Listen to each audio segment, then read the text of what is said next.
τα οποία υπάρχουν, θα ήθελα να σου πω τούτο, το οποίο είμαι βέβαιος ότι για πρώτη φορά ακούεται. Ανήκουμε όλοι στην ίδια φυλή και είμεθα όλοι κάτοχοι του ιδίου αίματος. Θέλω όμως να αποκαλύψω σήμερα κάτι το διαφορετικό. Εσείς ως ηλίοι και εγώ ως ετωλός έχουμε το ίδιο αίμα του ελληνικού μας φύλου, τα οποία ελληνικά φύλλα στον αριθμό είναι περίπου 33. Όταν οι ετωλοί, φύλων πολυπληθές, με γυναίκας όπως λέει ο Θουκυδίδης ευρυλεκάνους, αρσενογεννήτρες, κατέκλυσαν όλα εκείνα τα ωραία δάση της ετωλίας και σιγά σιγά άρχισαν να εξέρχονται από τα δάση εκείνα τα ήρεμα, τα ανθρώπινα ελληνικά δάση, να οριοθετούν τις πόλεις τους, να κάνουν τις οικογένειές τους και να μαθαίνουν τα παιδιά τους των τρόπων, τα ήθη και τα έθιμα του ελληνικού λαού όπως είναι μέχρι σήμερα. Άρχισαν σαν πρώτες κοινωνίες να αναπτύσσουν μέσα τους τις πρώτες έρηδες, τις πρώτες φιλονικίες και τα πρώτα κοινωνικά αμαρτήματα, δηλαδή το έγκλημα. Τότε λοιπόν οι ετωλοί, διωκόμενοι για αυτά τα οποία διέπρατον στις ίδιες αυτών κοινωνίες, έφευγαν, φυγοδικούσαν, επέρναγαν απέναντι στην Πελοπόννησο και αναζητούσαν σε έφορους τόπους να δημιουργήσουν καινούριες αποικίες. Έφτασαν λοιπόν στην Ηλία οι ετωλοί και δημιούργησαν τις πρώτες αποικίες έξω από την πατρόα χώρα, από εκεί που δηλαδή ως γηγενές φύλων, ως αυτόχθων ελληνικών φύλων, διότι εμείς είμαστε αυτόχθονοι στον κόσμο αυτών και γηγενείς. Δεν ήρθαμε από πουθενά αλλού, ούτε υπερβόροι είμεθα, ούτε υπερνότοιήμεθα, ούτε λαός της θάλασσαςήμεθα,ήμεθα λαός ο οποίος κατοικεί στην ελληνική χώρα από αρχής γενέσεως του κόσμου μέχρι σήμερα. Και οι αποικίες στην Ηλία μεγάλωναν, και όλο μεγάλωναν και έγιναν πόλεις ολόκληρες. Αλλά την αίσθηση ότι προέρχονται από την Μητρόπολη της Ετωλίας ουδέποτε την εξέχασαν. Έτσι λοιπόν, όσες φορές εδιώκονται στην Ετωλία, κατέφευγαν στην Ηλία, οι Ετωλοί. Και όσες φορές εδιώκονται στην Ηλία, κατέφευγαν στην Ετωλία. Μάλιστα ο Όμηρος μιλάει για τον Διομήδη εξ Ηλίας, αλλά δεν τον ονομάζει τον Διομήδη Ηλίων, τον ονομάζει Ετωλών. Παρόλο που στον Τροϊκόν πόλεμο ο ήρωας των Ετωλών υπήρξε ο Θώας, ο οποίος μετήχε με ορισμένα πλοία στην εκστρατεία αυτή των Αχιών εναντίον της ελληνικής Τρίας. Έτσι λοιπόν, αγαπητοί μου φίλοι, δεν είμαι θα μόνο συνέλληνες, είμαι θα στο ίδιο ακριβώς ετωλικών φύλων. Πράγμα το οποίο πολύ λίγοι γνωρίζουν και νομίζουν ότι υπάρχει ένα φύλο Ηλίων, αυτόχθον αυτό και γηγενές, ενώ δεν είστε τίποτα άλλο παρά ετωλοί. Έχουμε δηλαδή την ίδια ακριβώς φιλετική εκφύλου ελληνικού καταγωγή. Και τώρα ας δούμε τα πάτρια τα οποία θα πρέπει να μας απασχολήσουν. Πριν από μέρες,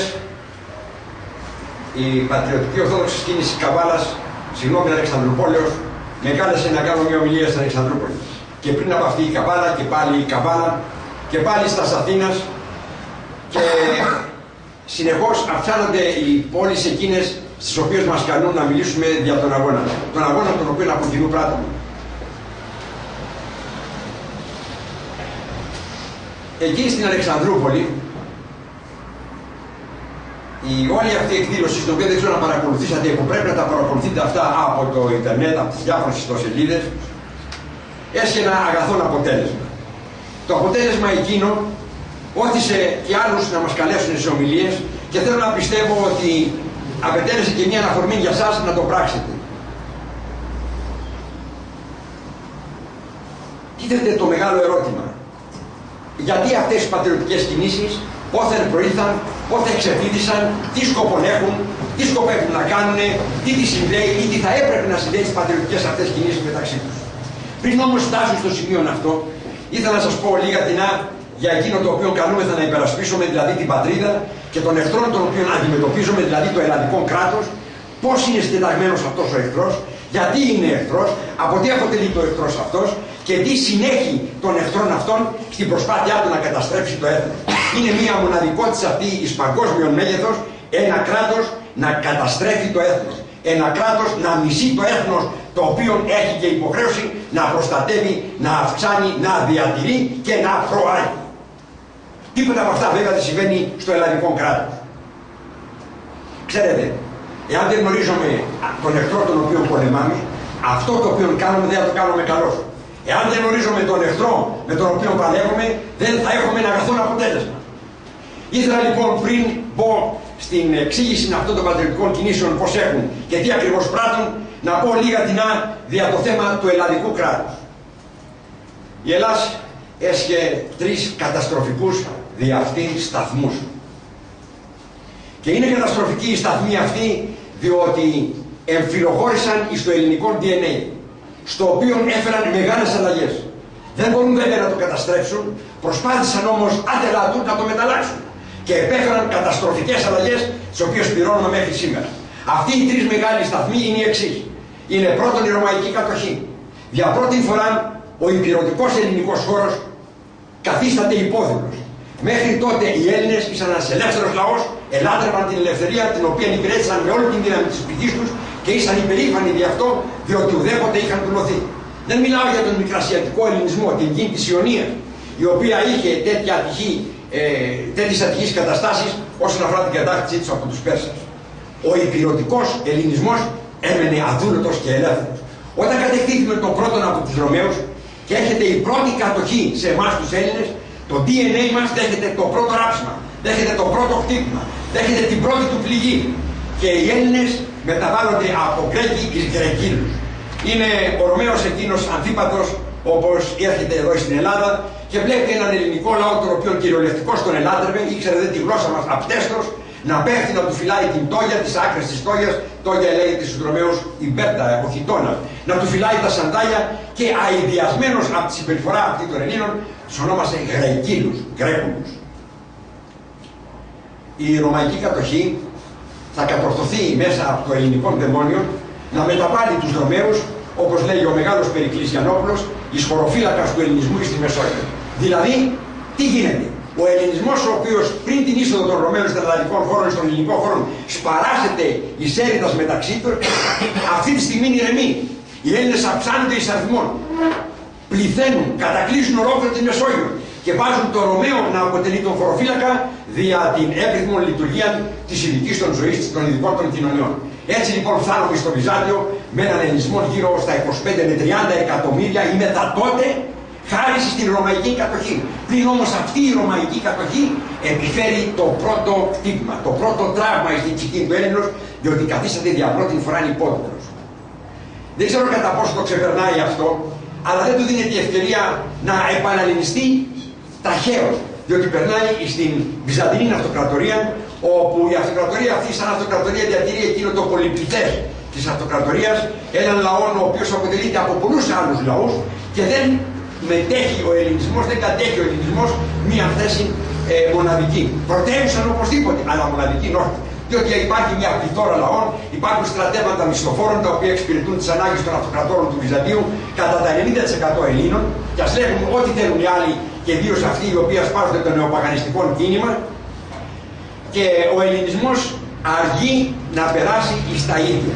Φτάνουμε στους Κομνηνούς το 1200 και έρχεται η στιγμή να ακούσουμε από τα χείλη των Κομνηνών το ημέτερον γένος. Δηλαδή οι Κομνηνοί αποδέχονται εκείνη την κατάσταση την ελληνική, η οποία μέχρι τότε δεν αναφέρεται στην αυτοκρατορία. Και φτάνουμε στην μεγάλη στιγμή, την Τρίτη στις 29 Μαΐου του 1353. Τα 400 χρόνια δουλείας δια των υπηρετικών ελληνισμών από την Λαμία και κάτω, και περισσότερο από 400 χρόνια δουλείας για όλων των υπόλοιπων ελληνισμών, μέχρι 500 χρόνια δουλείας για των κυκλαδίτικων ελληνισμών, συγγνώμη, για των δωδεκανήσιων ελληνισμών, και δεν ξέρετε ότι το δωδεκάνησος απελευθερώθηκε πολύ αργότερα, το 1948. Ήταν υπό την κατοχή των Ιταλών, ώστε να καταστούν απολύτως ελεύθεροι, θα αφήσει τραγικά σημάδια στην ελληνική ψυχή. Σήμερα, συναγωνιστές μου και συναγωνίστριες, και αυτό πρέπει να το καταλάβουμε πάρα πολύ καλά, υποφέρουμε από τα σημάδια τα οποία η τουρκική κατοχή άφησε μέσα στην ελληνική ψυχή και στο ελληνικό DNA. Σήμερα πάσχουμε από ελαττώματα τα οποία ουδέποτε είχαμε και τα οποία, αν χρειαστεί να προσπαθήσουμε για να απαλλαγούμε από αυτά, θα χρειαστούμε μεγάλες προσπάθειες και οπωσδήποτε ελληνικές κυβερνήσεις. Και το τρίτο μεγάλο χτύπημα, ο τρίτος μεγάλος σταθμός στην καρδιά του ελληνισμού και στο ελληνικό DNA θα αποτελέσει η μεταπολίτευση του 1974, όπου για πρώτη φορά στο έθνος τίθεται εις τέτοιων μοναδικών κίνδυνων, χωρίς να έχει εκείνους τους ρυθμούς αναστολής και τις δυνατότητες αναστολής που είχαν πριν οι ελληνικές κοινωνίες. Και το εννοώ αυτό διότι όλη εκείνη η ορμή του ελληνισμού που υπήρχε κατά την αρχαιότητα μετεφέρθηκε στο Βυζάντιο, στους μετέπειτα χρόνους, φαίνεται ότι έχει αρχίσει να εκπνέει. να μεταπίπτει εις μίαν κατάσταση αραστώνης, εις μίαν κατάσταση ψυχικής ερυπώσεως και ψυχικής αντιλιώσεως. Αυτό το ζείτε και εσείς και το ζείτε με τον αγώνα τον οποίο κάνετε και το ζείτε μέσα από τις δυσκολίες τις οποίες αντιμετωπίζετε και το ζείτε στον αγώνα αυτόν και όσα εκ του αγώνος αυτού κακά έχετε επάνω σας και στερείστε επειδή ακριβώς αγαπάτε την πατρίδα και μάχεστε για αυτήν.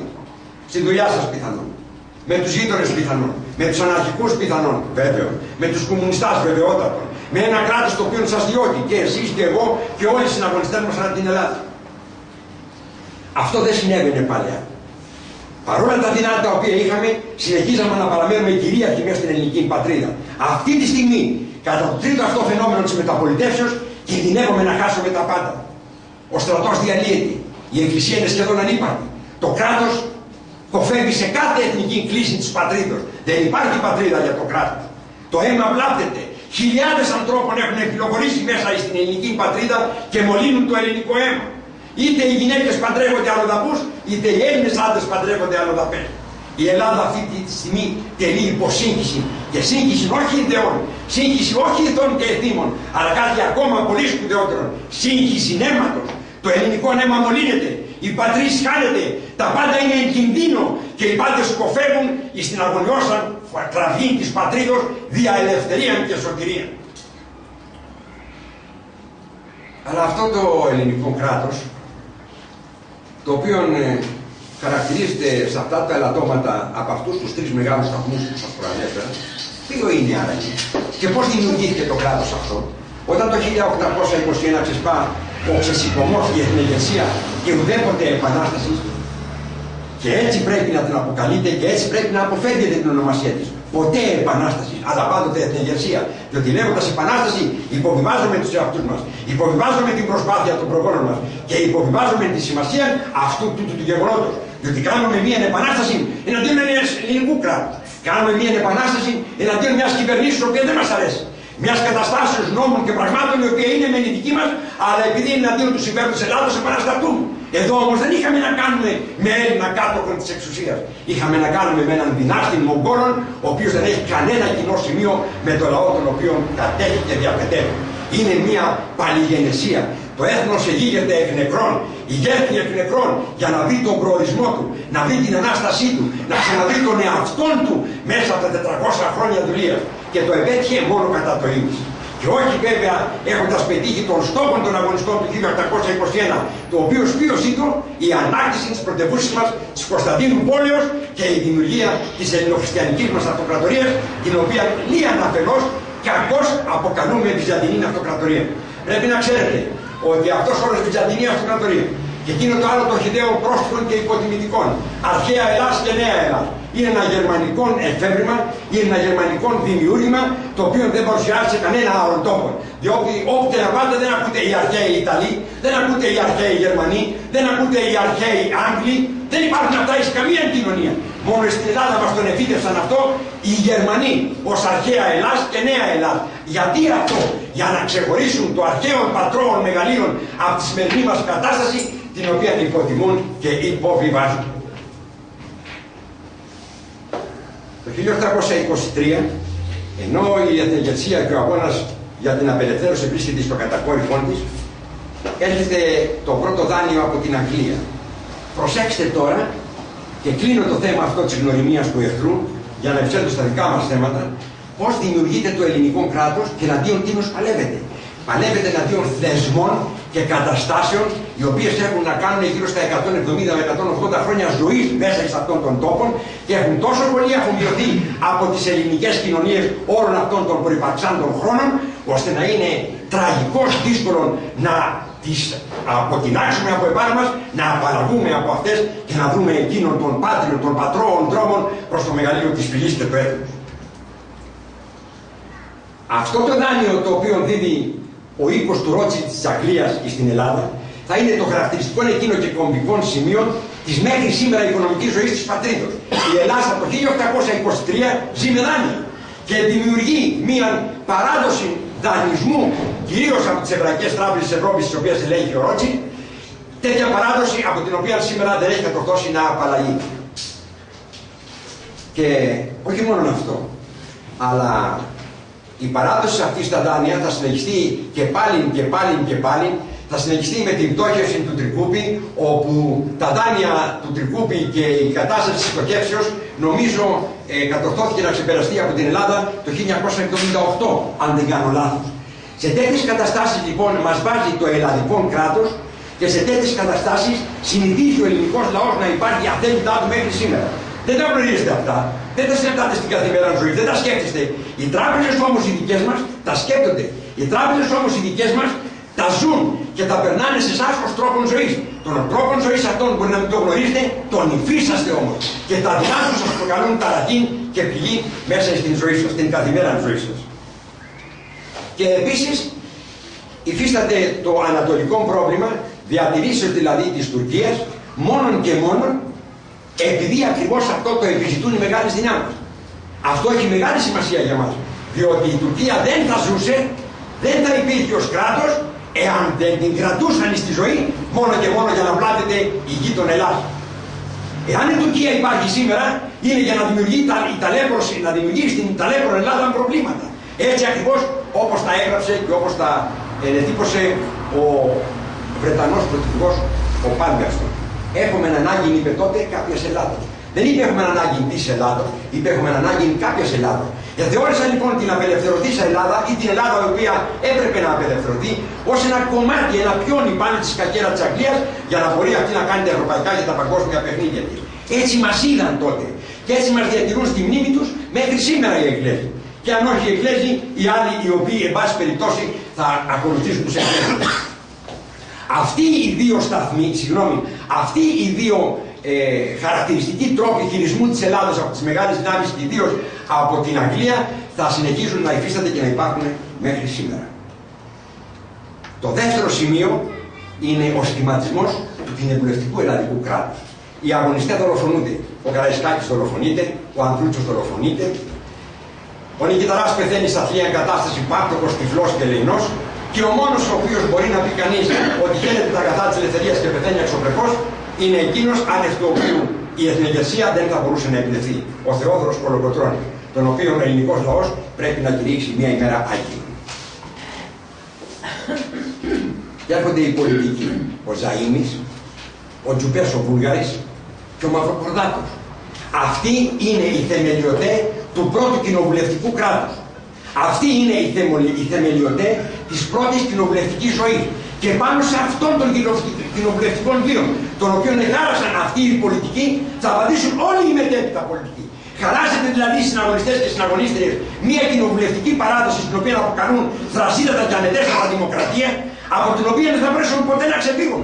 Και δημιουργούν ήθη και έθιμα τα οποία θα ακολουθήσουν με τραγική πίστη και βλάβιον όλοι οι μετέπειτα πολιτικοί. Και ποια είναι αυτά? Είναι η υποταγή στους ξένους. Τα πρώτα διατάγματα για το ελληνικό κράτος συντάσσονται πάνω στις γαλλικές φρεγάτες και τα υπογράφει ο Κολέτης και αργότερα ο Βούλγαρης και αργότερα ο Μαυροκορδάτος ή εν ταυτό όποτε αναλάσσονται στην εξουσία.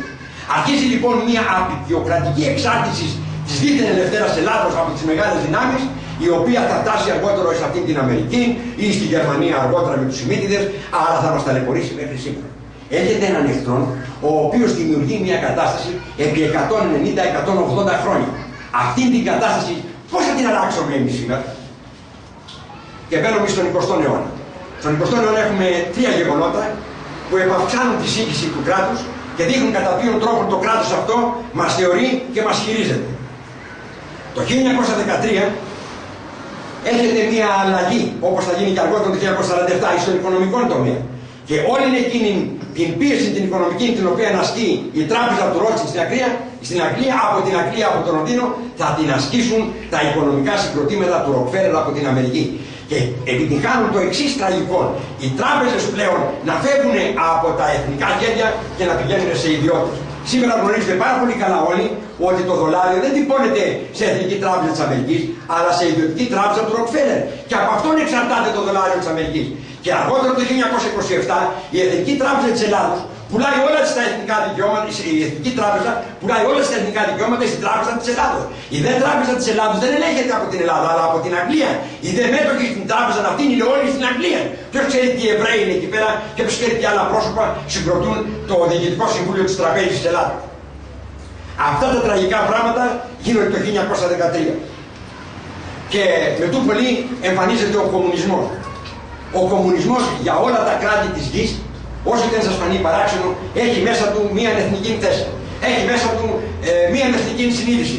Μικρά ή μεγάλη, πολύ ή ολίγων. Αλλά στην Ελλάδα είναι το μόνο κράτος που αυτή η συνείδηση απουσιάζει τελείως. Ο Έλληνας κομμουνιστής είναι ο χειρότερος κομμουνιστής του κόσμου. Ο Έλληνας κομμουνιστής είναι ο μεγαλύτερος προδότης του κόσμου. Ο Έλληνας κομμουνιστής είναι ο μεγαλύτερος αν θέλει. Αυτή την μοναδικότητα θα τη διατηρήσει ο κομμουνισμός μέχρι σήμερα.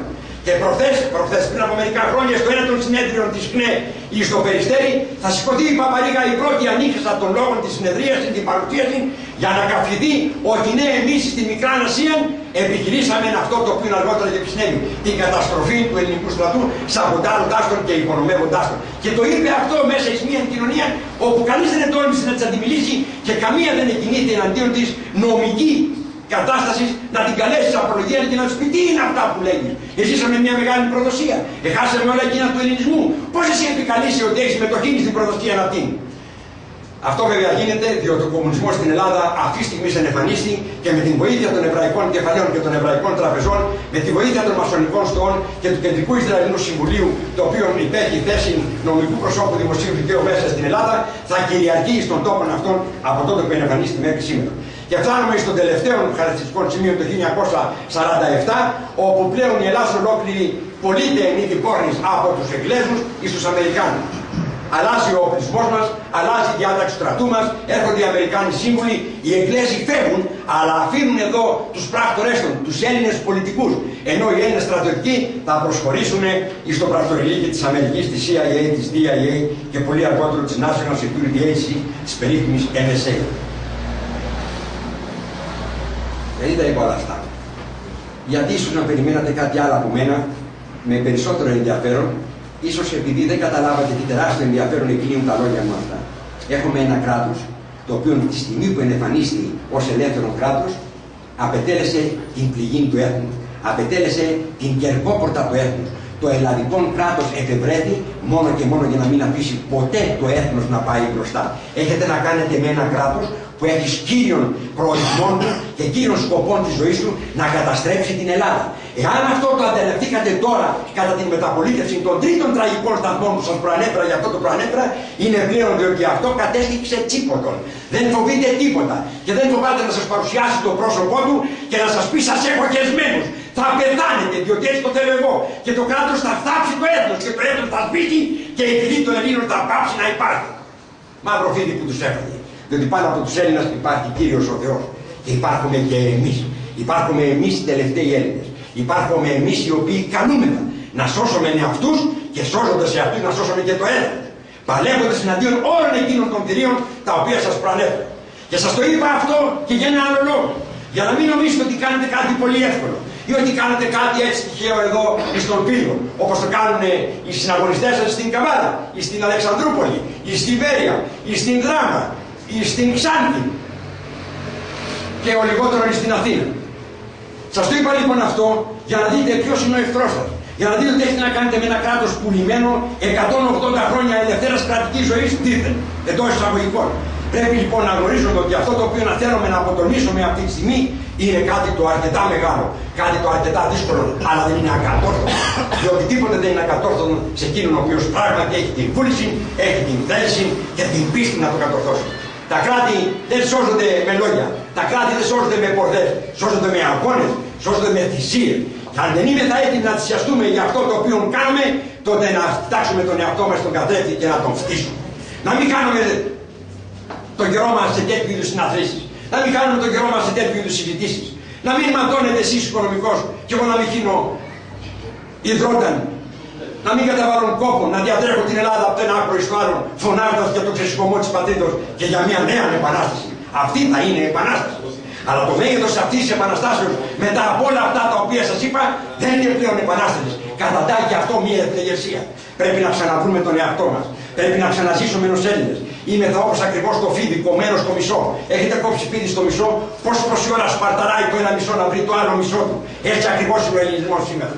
Ο ελληνισμός σπαρταράει να ξαναβρει το πάτριον έδαφος, να το απελευθερώσει, να ξαναβρει τις πάτριες αρετές, να απαραγεί από όλα εκείνα τα συμπλέγματα του DNA τα οποία αλλεπάλληλες κατοχές έχουν διαμορφώσει μέσα μας. Να απαραγεί από όλα εκείνα τα ερατώματα και να ενσκύψει στα ευεργετήματα εκείνα της φυλής τα οποία ο μεγάλος Θεός την επρίκησε. Δεν είμαστε ένας λαός οικίκαιος έτυχε. Είμαστε οι Έλληνες. Είμαστε φωτοδότες, είμαστε μοναδικοί, έχουμε την θέληση να αλλάξουμε τη μοίρα αυτού του τόπου και έχουμε την θέληση μέσα από την αλλαγή της μοίρας αυτής να συμμετεχτήσουμε μια νέα αναπαρχή για τον κόσμο ολόκληρο, όπως έλεγε ο Περικλής Γιαννόπουλος. Ευρισκόμεθα εδώ τους ανθρώπους να εξανθρωπίζουν. Πριν όμως από όλα αυτά πρέπει να βρούμε την ελευθερία μας. Είμαι θα υπόδουλοι, είμαι θα υποκατοχή. Μας κατέχουν δυνάμεις ανώτριες, μας κατέχουν άνθρωποι που συνεχώς μας βιάζουν, συνεχώς μας τριμώχνουν, συνεχώς μας ταλαιπωρούν, συνεχώς μας αφαιρούν τις ελευθερίες. Και αν δεν πολεμήσουμε τώρα θα έχουν πολύ χειρότερα πράγματα. Εκείνος δηλαδή ο οποίος μέσα του κρύβει συμφεροντολογικός του ένοχων σκέψη ότι ναι, θα κάνω τον αγώνα μου, ναι, θα προσπαθήσω, ναι, μαζί με άλλους και μόνος και μεταβολών την πατρίδα ούτε ελάξω παραδώσω, πλοίο δε και αεί όσοι αν παραδέξομαι. Και έστω και αν αυτό σκεφτεί έτσι για να το σκεφτεί, έτσι για να περάσει η ώρα, για να κορδέψει τον εαυτό του ή για να δώσει την ευκαιρία στους διπλανούς να πούνε μπράβο, μπράβο, έτσι, καλός συγγονίστης. Ας το σκεφτεί αυτός αυτό το πράγμα. Ποιο δηλαδή, ότι αν τώρα δεν παλέψει, αύριο σίγουρα θα ματώσει. Θα μας πάρουν τα σπίτια. Είναι βέβαιο. Θα μας πάρουν τη γη με τις ΑΟΤ και τις ΕΟΤ. Παίρνουν τα νερά μας. Καταστρέφουν τα παιδιά μας. Κάνουν τις κόρες μας πουτάνες και τους γιους μας πούστιδες. Η Ελλάδα δεν εκπορνεύεται. Η Ελλάδα εκπουστεύεται. Το έχω πει χιλιάδες φορές αυτό.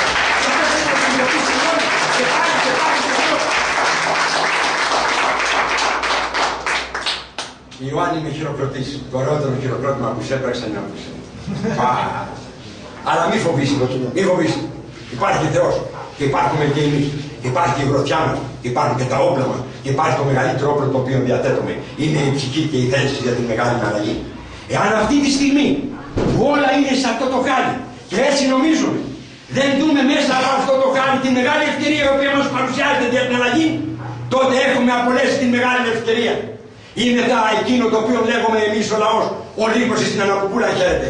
Εμείς μετά ο λύκος. Εμείς ερχόμεθα σαν το λύκο να σπάξουμε αυτούς οι οποίοι τόσα χρόνια μας ταλαιπωρούν και μας βιάζουν. Εάν δεν το κατορθώσαμε τώρα που μας παρέχεται μέσα στην Ανακουπούλα όλη εκείνη η χρυσή δυνατότητα, διότι νόμοι δεν υπάρχουν, το Σύνταγμα έχει καταργηθεί, τίποτα δεν υπάρχει, το κράτος είναι ανύπαρκτο. Και όπως το εκμεταλλεύονται αυτό οι εχθροί μας, θα πρέπει να το εκμεταλλευτούμε και εμείς. Εάν αυτό δεν το καταλάβουμε, θα έχουμε απολέσει μια μοναδική ευκαιρία. Θα έχουμε απολέσει μια ευκαιρία η οποία φοβούμε ότι δεν θα μας ξαναπαρουσιαστεί. Συναγωνιστές και συναγωνίστρια.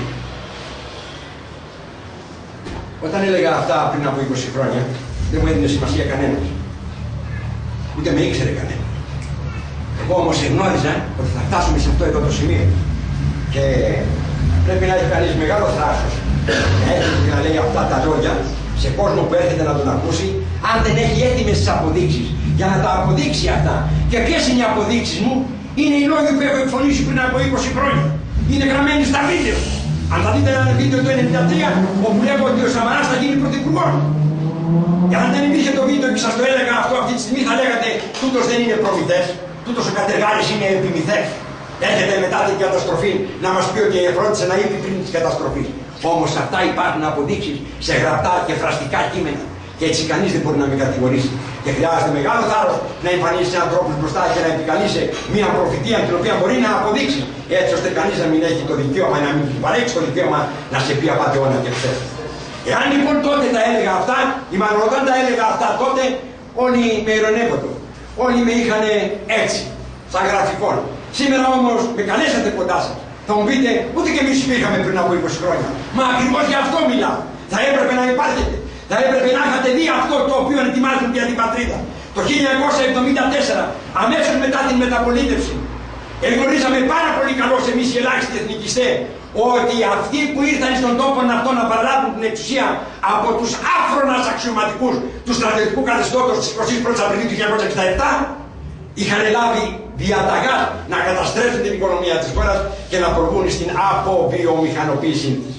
Εκείνο το οποίο δεν ξέραμε ήταν γιατί το κάνανε. Δεν μπορούσαμε να φανταστούμε τον τρόπο με τον οποίο οι εβραϊκές τράπεζες θα εκκινούνται για να δημιουργήσουν αυτό το χάος πρωτίστως μέσα στην Ελλάδα και με κερκόπορτα την Ελλάδα να καταστρέψουν μετά την υπόλοιπη Ευρώπη. Είχε φτάσει η εποχή όπου από τον Ρίγκαν και εκείνη την τρελή, την Μάργαρετ Θάτσερ, την οποία όλα τα γένεια στις γειτονιές την είχαν σαν πρότυπο. Αυτή είναι η γυναίκα. Όλοι θέλουν να μοιάζουν τη Μάργαρετ Θάτσερ, που είχε κανένα λόγο να εκδικηθούν τους συντήμους. Γι' αυτό το λέγανε οι γυναίκες.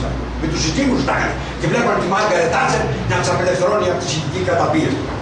Αυτή λοιπόν η περίφημη Μάργαρετ Θάτσερ, αυτό το γήινιο το οποίο αντί να κάτσει να φτιάξει και του κακομοίρη το σύζυγο καμιά ομελέτα να φάει τον δυστυχισμένο, το σπινάτερο, κατέβαινε εκεί και κατελάμβανε χώρες οι οποίες δεν τις ανήκαν στην Αργεντινή, μαζί με τον άλλον τον Καουμπόι, τον εραστή του μεσονυχτίου, τον Ρίγκαν, και έκαναν, εφήρμοσαν ένα νέο σύστημα. Πήρανε το χρυσό ως το μέσον εκείνο της συναλλαγής του χρήματος. Δηλαδή, ανάλογα με το χρυσό που κάποιο κράτος είχε, ήταν ισχυρό το νομισμά του ή όχι. Και ξαφνικά φτιάξανε χαρτιά. Χαρτιά από αυτά που άμα τα ψήξει ο άνθρωπος, τα παίρνει και τα πάει από εδώ και από εκεί. Είναι αυτά τα ομόλογα τα οποία ακούτε. Πού βρίσκεται ο χρυσός, κανείς δεν γνωρίζει. Πολλοί λέγουν ότι ακόμα και ο χρυσός εκείνος ο οποίος ήταν αποθηκευμένος στο Fort Knox της Αμερικής, και αυτός έχει φύγει από το Fort Knox. Θυμάστε τους 22 τόνους που επούλησε ο Σιμίτης. Τους έβαλε και τους επούλησε το χρυσό για να πάρουμε δάνεια ή να αντικαταστήσουμε το χρυσό έναντι χρεών των οποίων είχαμε. Έτσι λοιπόν το πρώτο βήμα έγινε με αυτούς τους δύο. Και μετά τι έκαναν, άρχισαν να στηρίζουν την οικονομία στο πουθενά. Παρ' όλα τα αυτά όμως το ευρώ ήταν πάρα πολύ ισχυρό. Και έφτασε σε ένα σημείο όπου εκινδύνευε το δολάριο και στις πλησιέστερες προς αυτό αγορές. Δηλαδή στην Άπο Ανατολή. Είχε φτάσει το ευρώ να μπαίνει στην Άπο Ανατολή και να περιθωριοποιεί το δολάριο. Να διώχνουν το δολάριο. Και τότε ξεσπάει η κρίση του 1989, την οποία ακούσατε αλλά δεν γνωρίζετε. Είχα την ατυχία, την ευτυχία πρέπει να πω, αλλά την ατυχία είχα, που ανέλησα την κατάσταση αυτή στην Καβάλα. Και σηκώθηκε κάποιος από κάτω και μου λέει: δεν καταλαβαίνω να μας πεις για το μακεδονικό. Δεν υπάρχει χειρότερο πράγμα από έναν άνθρωπο ο οποίος μοχθεί να αποκαλύψει την αλήθεια, να τον κοιτάς και να πει: δεν καταλαβαίνω τι μου λες. Πες μου για κάτι άλλο που καταλαβαίνω ευκολότερα. Λες και είμαστε υποχρεωμένοι να λέμε εκείνα που αρέσουν τον καθένα, παρά εκείνα τα οποία πρέπει να μαθαίνει. Έτσι λοιπόν η κρίση του 1989 στην Άπο Ανατολή, την οποία δεν γνωρίζετε και την οποία επαναλύσει εις μια ομιλία στην Καβάλα, ήταν η κρίση η οποία άφηνε να εννοηθεί τι θα προκύψει για την Ευρώπη πολύ αργότερα. Σε ποιους? Σε εκείνους οι οποίοι έχουν νου, στους νου έχοντας. Με τού πολύ λοιπόν λίγων αργότερων ξεσπάει και η κρίση στην Ευρώπη, αφού επέτυχε στην Άπο Ανατολή. Το δολάριο κυριάρχησε, το ευρώ εξαφανίστηκε και τώρα το ευρώ κινδυνεύει να εξαφανιστεί μέσα από την ίδια τη χώρα στην οποία γεννήθηκε. Δηλαδή την Ευρώπη, δηλαδή την Ελλάδα. Διότι οι ευρωπαϊκοί λαοί είναι ελληνικοί λαοί. Διότι η Ευρώπη είναι όπου υπάρχει Ελλάδα. Και η Ευρώπη είναι εκεί που θα υπάρχει η Ελλάδα. Και η Ευρώπη ήταν και η Μικρά Ασία. Δεν ήταν Kleine Asien όπως λένε οι Γερμανοί, ή δεν ήταν η Ευρασία όπως λένε οι άλλοι οι Ρώσοι. Ήταν Ευρώπη γιατί? Διότι στη Μικρά Ασία υπήρχε Ελλάδα. Και όπου υπήρξε Ελλάδα υπήρξε Ευρώπη. Και φτάσαμε λοιπόν σε ένα σημείο τραγικό. Παγιδευτήκαμε μέσα σε καταστάσεις εξ οποίες δεν είμαστε υπεύθυνοι. Και αποφασίσαμε να κάνουμε έναν αγώνα. Οι πατριωτικές κινήσεις πολιτών, είτε έχουν το όνομα εθνική δράση, είτε αλλιώς λέγονται, έχουν αρχίσει να ξεπηδούν σε ολόκληρη την Ελλάδα. Οι κινήσεις αυτές είναι πολιτικοποιημένες. Είναι πολιτικές κινήσεις. Είναι όμως ακομματιστές. Εκείνος ο οποίος κάνει αυτόν τον αγώνα, χωρίς να κάνει πολιτικό αγώνα, έρχεται σε αντίθεση με τον Αριστοτέλη. Ως δαν στασίας βούσης της πόλεως, μήτε μιας των μερίδων τα όπλα αστεί Ιωάννη, άτιμος έστε. Κινέζικα να σου μίλαγα, θα με καταλάβουν. Λέει λοιπόν ο Αριστοτέλης, εκείνος ο οποίος, όταν η πόλη χωριστεί σε αντιμαχόμενες μερίδες, δεν πάρει τα όπλα υπέρ μιας των μερίδων, είναι άτιμος. Δηλαδή, είμαι τα υποχρεωμένοι να πάρουμε τα όπλα τώρα που η Ελλάδα υποφέρει. Τώρα που η Ελλάδα είναι 100 κομμάτια. Διότι ο άνθρωπος είναι πολιτικών όντων, όπως λέει ο Αριστοτέλης. Είμαι τα υποχρεωμένοι να ασκούμε πολιτική. Είμαι τα υποχρεωμένοι να κάνουμε πολιτικό αγώνα. Και αν ο αγώνας ο πολιτικός μετατραπεί σε αγώνα όπλων, είμαστε υποχρεωμένοι και τον αγώνα αυτό να τον κάνουμε. Αλλά να κομματιζόμεθα, αυτό εναπόκειται στην ειδική μας θέση. Και για να είστε εδώ, θέλετε αυτό που θέλω και εγώ. Και για να είναι και οι άλλοι συναδελφοί μας και συμμαχητές μας και συναγωνιστές μας στις πόλεις Μακεδονίας και Τράκης, θέλουν και αυτοί αυτό το οποίο θέλετε εσείς. Άρα λοιπόν, τι στην ουσία θέλουμε να κάνουμε? Αφού δεν κατεβαίνουμε για να διεκδικήσουμε την εξουσία, αφού δεν κατεβαίνουμε για να αλλάξουμε την τύχη αυτού του τόπου, διότι μόνο εκείνος που έχει την εξουσία μπορεί να αλλάξει την τύχη ενός τόπου. Και αυτό είναι γεγονός. Ούτε μπορεί να μην το αρνηθείτε αυτό το πράγμα. Ούτε μπορεί να πει κανείς ότι με άλλον τρόπο μπορεί να αλλάξει η τύχη ενός τόπου. Παρά μόνο με εκείνους όπου φτιάχνουν τους νόμους. Και μόνο εκείνοι που κατέχουν την εξουσία φτιάχνουν τους νόμους. Τι κάνουμε τότε? Γιατί τα κάνουμε αυτά? Γιατί ταλαιπωρείται ο αρχηγός της κοινής σώσης εδώ? Επιτρέψτε μου, γιατί ταλαιπωρούμε και εγώ. Και οπωσδήποτε γιατί ταλαιπωρήσετε και εσείς. Προσέξτε κάτι. Ακούστε με καλά. Θα περάσει αυτή η μέρα, το σκοτάδι θα καλύψει αυτή την αίθουσα και ο καθένας θα πάει σπίτι. Τη φωνή μου όμως να μην την ξεχάσετε. Και να με θυμηθείτε ξανά και ξανά και να με θυμάστε και πάλι.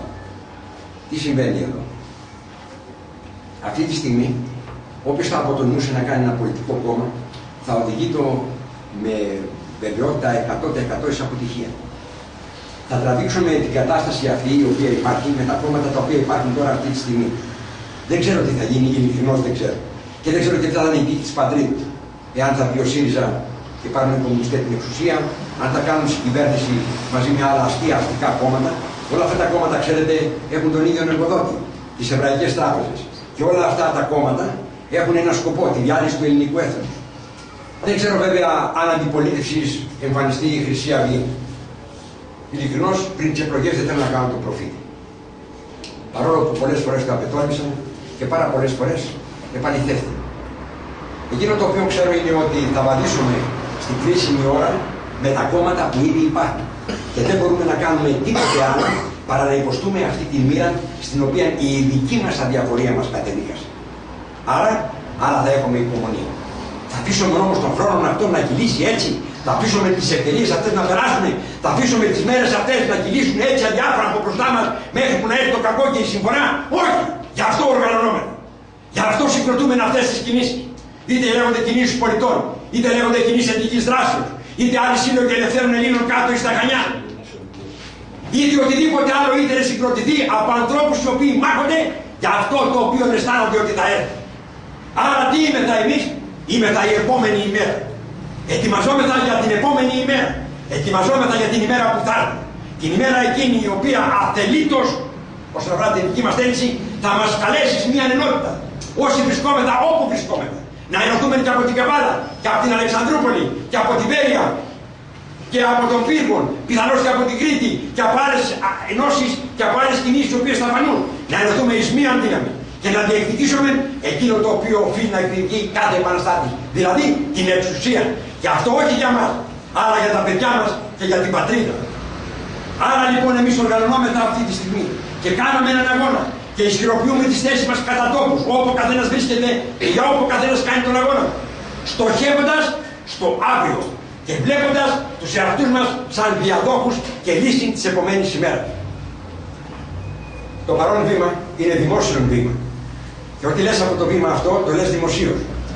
Θα πρέπει να προσέξεις τα λόγια σου. Θα μπορούσα να σας πω και άλλα πολλά, τα οποία θα τα κοιτάσετε μέσα και τα οποία ίσως πιθανώς να μου βάλετε ως ερωτήσεις μετά. Και στα οποία δεν βλέπω να απαντάω. Γιατί? Διότι αν ήταν να απαντήσω θα το έλεγα μόνος μου τώρα. Και ως ερώτηση και ως απάντηση. Δηλαδή θα μου πείτε δεν υπάρχει κανείς άλλος. Δεν ξέρω ποιον άλλον υπονοείτε. Αλλά ξέρω πολύ καλά ότι την ώρα εκείνη της κρίσεως, την επομένη ημέρα, θα χρειαστούμε εμείς. Θα πρέπει να υπάρχουμε εμείς. Και εμείς θα πρέπει να είμαστε πολύ καλά οργανωμένοι και να είμαστε έτοιμοι. Πειθαρχημένοι. Όσοι άνθρωποι. Με ηγεσίες. Μικρές κατά τόπους. Οι ηγεσίες αυτές θα επιλέξουν την κεντρική ηγεσία. Και αυτό θα γίνει. Και αν κάποιος ακόμα δεν το θελήσει, θα τον εξαναγκάσουν οι καιροί, θα τον εξαναγκάσουν οι μέρες, τα γεγονότα που έρχονται. Δεν μπορεί ένα σώμα να βαδίσει χωρίς κεφάλι. Έχουμε δύο χέρια, έχουμε δύο αυτιά, έχουμε δύο μάτια, έχουμε δύο ποδάρια. Έχουμε όμως ένα κεφάλι. Διότι χωρίς κεφάλι δεν γίνεται απολύτως τίποτα. Όσοι υπηρέτησαν στο στρατό, και πρέπει να είναι οι περισσότεροι, θα εντιμήσετε βέβαια πολύ καλώς ότι προβλέπει ο στρατιωτικός κανονισμός ότι ανάμεσα σε δύο στρατιώτες οι οποίοι θα έχουν μείνει όταν όλος ο άλλος λόγος θα έχει ξεπατωθεί από τον εχθρό, την διοίκηση ανάμεσα σε αυτούς τους δύο την ασκεί ο παλαιότερος στρατιώτης. Ο στρατιωτικός κανονισμός δεν αφήνει ποτέ ακέφαλον το οποιοδήποτε τμήμα, διότι αναγνωρίζει στην κεφαλή την εύρυθμο λειτουργία κάθε συνόλου, μικρού ή μεγάλου. Και αυτό πρέπει να το καταστήσετε μέσα ακρογωνιαίαν πίστη και να προσβλέπετε σε αυτό με πειθαρχία, με σεβασμό, αλλά και αγάπη και εμπιστοσύνη. Κανείς δεν σας απαγορεύει να επιλέξετε όποιον θέλετε. Αλλά αφού τον επιλέξετε, να πιστεύετε σε αυτόν και να τον φροντίζετε και να τον αγαπάτε και να πειθαρχείτε και να ακούετε και πέρι σε αυτού να συγκεντρώνεστε και τις διαταγές του να εκτελείτε. Ώστε λοιπόν όταν έχουμε ένα διαδικών σύνολο, χαρά στο σύνολο από δύο ανθρώπους, πάλι πρέπει να υπάρχει ένας που τα κυβερνάει. Δεν υπάρχει τίποτε χειρότερο από την απειθαρχία. Αυτήν την πειθαρχία του σύμπαντος υφισβήτησε ο διάβολος προς τον Θεό και έγινε εκείνη η μάχη στα Ιππουράνια. Την πειθαρχία να αμφισβήτησε, τον αρχηγό να αμφισβήτησε. Θέλησε να γίνει αρχηγός στη θέση του αρχηγού. Θέλησε να καταλάβει την εξουσία, να καταργήσει την μία και να βάλει άλλη. Να καταλύσει την υπάρχουσα πειθαρχία ανάμεσα στα τάγματα των αγγέλων και να γίνει αυτός ο πρωτοστάτης. Την πειθαρχία λοιπόν υφισβήτησε. Προσέξτε κάτι. Αυτή η έννοια είναι συγκλονιστική. Διότι δεν υπάρχει τίποτε που να μην στηρίζει στην πειθαρχία. Κοιτάξτε τα οργάνια σώματα μέσα στο σύμπαν. Ακολουθούν κανόνες. Αν οι κανόνες αυτοί πάψουν να υπάρχουν, θα γίνει μια τέτοια καταστροφή που δεν θα μείνει παρά μόνο ουράνιο σκόνη. Και δεν υπάρξει τίποτε άλλο παρά μόνο αυτή η σκόνη από την οποία τίποτε δεν θα προέρχεται μετά ως συνέχεια. Δεν θέλω να σας κουράσω παραπάνω με λόγια κούφια. Σας είπα και πριν ότι τα έθνη δεν πιάζονται με λόγια, δεν σώζονται με λόγια, αλλά με αγώνες και με θυσία. Και εκείνος, όπως είπα και στην Αλεξανδρούπολη, ο οποίος δεν έχει αποφασίσει να θυσιάσει τη ζωή του, δεν θα την κερδίσει. Εκείνος ο οποίος έχει αποφασίσει να χάσει τη ζωή του, εκείνος και θα την κερδίσει. Εκείνος ο οποίος θα κοιτάξει να την προφυλάξει, την έχει ο κοκρίτης ήδη χαμένη. Δεν το γνωρίζει, θα το πούνε οι κυρίοι. Και δεν θα το πούνε μυστικά στα αυτή, αλλά θα το πούνε με ένα θόρυβο τραγικό, στον οποίο θόρυβο άμα την ακούσει και τα εκπνεύσει. Συναγωνιστές μου και συναγωνίστριες, όταν αγωνίζεστε εδώ στον πύργο, θα ξέρετε ότι δεν είστε μόνοι σας. Θα ξέρετε τον αγώνα αυτό τον κάνουμε σε άλλες ελληνικές πόλεις. Άλλοι συναγωνιστές, άλλες συναγωνίστες. Άλλοι άνθρωποι το βράδυ με τη γροθιά τους μάχονται με τους αριστερούς, χτυπιούνται με τους αναρχικούς. Άλλοι άνθρωποι τα βάζουν με καταραμένους δημάρχους, άχρηστους ανθρώπους. Άλλοι άνθρωποι σαν και εσάς στοχεύουν στις δημαρχίες. Και αυτός πρέπει να είναι ο πρώτος πολιτικός μας στόχος. Η κατάκτηση της δημαρχίας ή η συμμετοχή μας σε αυτή. Και αυτό θα είναι το πρώτο μας πολιτικό βήμα. Έως εκεί, μέχρι την επομένη ημέρα. Αλλά ξέρετε ότι δεν είστε μόνοι. Σε κάθε γροθιά που μοιράζετε στις μούρες των αναρχικών των κομμουνιστών, να ξέρετε ότι είναι το χτύπημα το οποίο σας συνδέει με τους συναδέλφους σας, τους συναγωνιστάς σας, τους συμμαχητάς σας στις υπόλοιπες ελληνικές πόλεις. Προχθές στην Καβάλα μου ανέφεραν το εξής εκπληκτικών και ωραίων γεγονότων. Το ανέφερα στον αρχηγό σας εδώ. Όταν μόλις έφτασε στον πύργο, πολύ ωραία πόλη, πρώτη φορά έρχομαι στον πύργο, μου άρεσε πάρα πολύ. Και επειδή αισθάνθηκα ως ετωλός στην Ετωλία, αισθάνθηκα στο σπίτι μου. Ίδιο αίμα έχουμε, τούτσο ίδιο. Το λέει και ο Όμηρος αυτός σας είπα.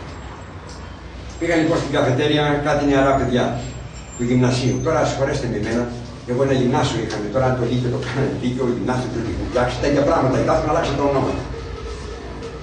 Και τους επισίασε ένα γκαρσόνι το οποίο ήταν αναρχικός. Και του λέει: γιατί φοράς αυτή την μπλούζα? Όλοι φοράνε μπλούζες ειδικές όπως έχετε και εσείς και χαίρομαι ιδιαίτερως. Και είναι το χαρακτηριστικό σημείο που συνδέει η κοινή εμφάνιση όλων των αγωνιστών. Ανάλογα με τι εμφάνιση επέλεξε ο καθένας να υπάρχει. Και τους είπε ότι με την μπλούζα αυτή δεν έχει εδώ καφέ. Να σηκωθείτε και να φύγετε. Αυτό βέβαια είναι παράνομο. Αυτό βέβαια δεν επιτρέπεται. Άλλο αναρχικός ίσχυσε απέναντί του στην βία και τα παιδιά σηκωθήκαν και φύγανε. Μόλις φύγαν την καφετέρια πήραν αμέσως τηλέφωνο την κεντρική διοίκηση, την οργάνωση του Ελληνικού Συμβούλιο, του ανθρώπου που είναι στα γραφεία του κόμματος, της οργανώσεως. Και τους είπε αυτό και αυτό. Εκείνη την ώρα έτυχε να είναι ο αντιπρόεδρος. Ένα καλό παιδί, τον οποίο τον γνωρίζω πάρα πολύ καλά. Ο οποίος αφήνει τη δουλειά του, τρέχει στο καφενείο, λέει: ποιος είναι αυτός που σας έδιωξε? Λέει: αυτός. Έλα, του λέει: εσύ έδιωξε τα παιδιά? Ναι. Τους έδιωξε τι φοράγανε αυτή την μπλούζα? Ναι. Την πρώτη την κατάλαβε, τις άλλες δεν μπορούσε να τις καταλάβει. Βρέθηκε κάτω, τρέχαν τα αίματα, τρέχαν τα ζουμιά, τρέχαν οι καφέτες, τα παγωτά, οι γρανίτες, είχαν πέσει όλα από πάνω και τον πάταγε. Όταν λοιπόν κατέληξε να καταλάβει ο κόσμος τι γίνεται για να τον πάρει από τα χέρια, τον σκότωνε, τρέχει το αφεντικό, λέει: τι συνέβη έτσι και έτσι. Λέει: με ποιο δικαίωμα, λέει, τους έδιωξε. Και τον διώχνει και από τη δουλειά. Η χρυσή βία είναι το μόνο το οποίο έχουμε να αντιμετωπίσουμε τη βία του κράτους και των αναρχικών στοιχείων τα οποία συμπράττουν στην καταστροφή του έθνους. Η βία είναι χρυσή. Η βία είναι ευλογημένη. Θα μου πείτε βέβαια, χριστιανός εσύ. Εσύ μας είπες προηγουμένως πριν από λίγο, αδελφοί μου, χριστιανοί Ορθόδοξοι. Χριστιανός είμαι. Κόμπανος δεν είμαι. Άλλο το ένα, άλλο το άλλο. Είπε Κύριος Ιησούς Χριστός, ο αρχηγός της πίστεώς μας, όσοι θεραπήσεις τη μία παριά, στρέψαν αυτόν και την άλλη. Βεβαίως το είπα αυτό. Πότε? Όταν όλη η γη θα ήταν χριστιανοί. βοηθήσουν, αδερφέ μου, ρίξε και κάνει μάθημα. Αλλά όταν η μισή είναι έτσι και άλλη μισή αλλιώς, θα τους δώσουμε εμείς το δικαίωμα να εξαντλήσουν εναντίον μας όλες τις δυνατότητες, ώστε να βρεθούμε σε θέση 3 χειρότερα από εκείνοι που δεχτήκαμε τα βάγαμε το πρώτο άξονα. Λέω λοιπόν ότι οι χριστιανοί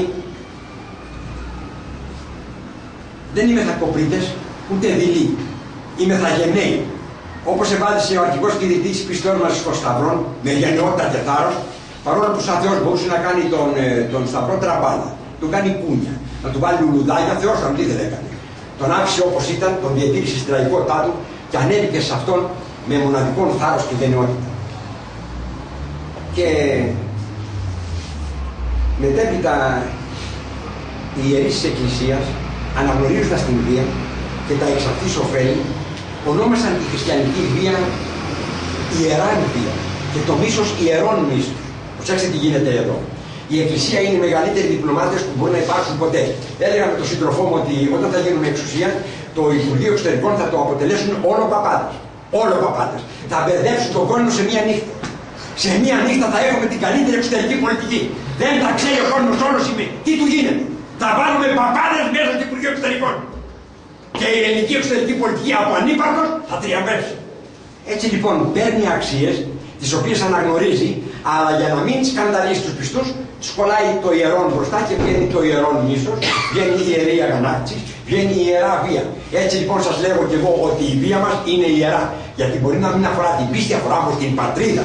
Το ιερόν εκείνο κατασκεύασμα, το θεόστοτο, το ευτεούδο θέλει. Τέλος πάντων θέλω να τελειώσω και να σας ακούσω σε ό,τι άλλο ήθελε πείτε ή ήθελε ρωτήσετε, είτε εμένα είτε τον σύντροφο και συναγωνιστή μου, ο οποίος είναι ο μόνος παλαιός από τον πρώτο σχηματισμό του πρώτου Εθνικιστικού Κόμματος της 4ης Αυγούστου το 1964. Και εγώ είμαι κατά 10 χρόνια νεότερος. Ο δικός μου πολιτικός αγώνας άρχισε το 1965. Αλλά είναι το ίδιο ενδιαφέρον, όπως ενδιαφέρον θα είναι και ο δικός σας αγώνας και οι δικές σας αναμνήσεις, τις οποίες σας σέβομαι και εκτιμώ. Με πίστη προς τον Θεό, με αγάπη προς τα πάτρια, με αλληλεγγύη μεταξύ σας, με αγάπη μεταξύ σας, με συναδέλφωση μεταξύ σας, με πειθαρχία θα κατορθώσουμε να κάνουμε το μεγάλο εκείνο βήμα το οποίο και σας προανέφερα. Να ετοιμαστούμε για την επομένη ημέρα και να παίξουμε ρόλο ο κάθε ένας μέσα στις δημαρχίες του τόπου όπου και δραστηριοποιείται. Ευχόμενος εις εσάς τα βέλτιστα και ευχόμενος εκ πάθους ψυχής, δε προφούντις, εκ πατέων, εις μια νέα μας συνάντηση και εις νέους αγώνας, με περισσότερη συμμετοχή ο ένας προς τον άλλο και με μεγαλύτερη ενότητα. Σας καλώ να αναφωνήσετε όλοι με όλη τη δύναμη της ψυχής σας. Ζήτω το έθνος! Ζήτω! Ζήτω η πατρίδα! Ζήτω!